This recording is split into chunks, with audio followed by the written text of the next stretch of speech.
Hello, this is Wmpyr here to talk to you guys today about footwork. Once again, I'm going to try to keep it as simple and clear as possible.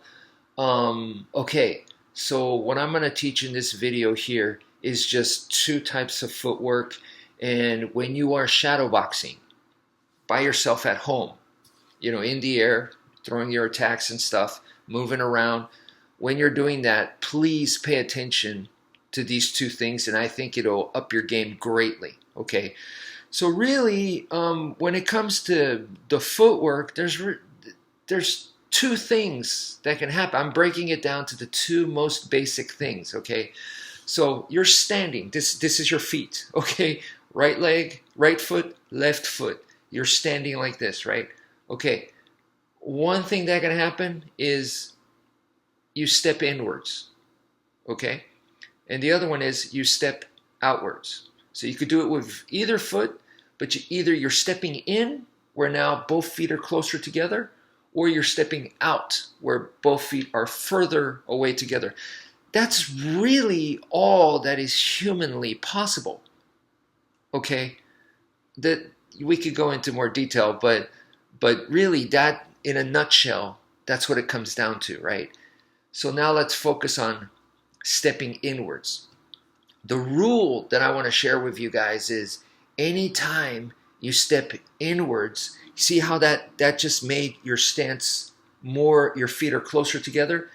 We don't want that, because that means your feet are this close together, you're standing very, very upright, bad balance, not good for fighting, easily tipped over. Yeah, we don't want that, okay? So to be able to launch a good attack and also be able to receive an attack well, we want a wider stance. So the rule of thumb is anytime you step inwards, repel. Repel, okay? So once again, anytime your feet come too close together like this, then like two magnets, a plus and a plus, a minus and a minus, it instantly repels the other foot. So what that does is when your feet are together like this, you're only there for a split second, because that's when you're vulnerable.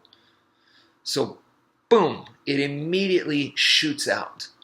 So inwards, repel. That's all you got to remember. Inwards, repel. Inwards, repel. Inwards, repel. All right? And when you repel, these are the possibilities. You could go sideways.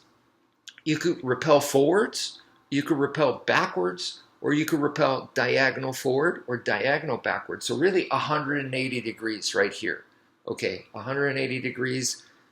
You see, this is still a wide stance. A wide stance, that's diagonal forward. Sideways is a wide stance. Diagonal back is a wide stance. And then directly back is still a wide stance. Okay, so that's what we want. We want the wide stance, so you have a good solid base. Now, the next one is, instead of stepping inwards, you're stepping outwards, all right? So if you step outwards, what I want you guys to remember is when you step out, you're gonna drag, okay? So with either foot, you step out, the foot that's left behind is gonna drag a little bit. So step and drag, step out and drag, step out and drag. Step inwards. So if you step inwards, repel, right? Step outwards, drag. The reason why we're dragging is because when you step out, this side of your body and this foot is essentially left there. So maybe this side got out of the way, so you stepped out this way. So your right, this is the right foot, so the right side is clear, but the left side is left behind. It might be vulnerable to attack. Okay.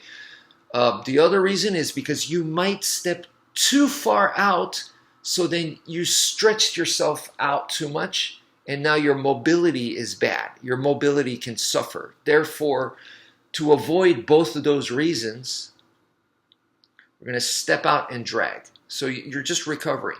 Don't drag too much, but if you do drag too much and your feet gets too close, now you stepped in, so then repel, right? So then now we're combining footworks.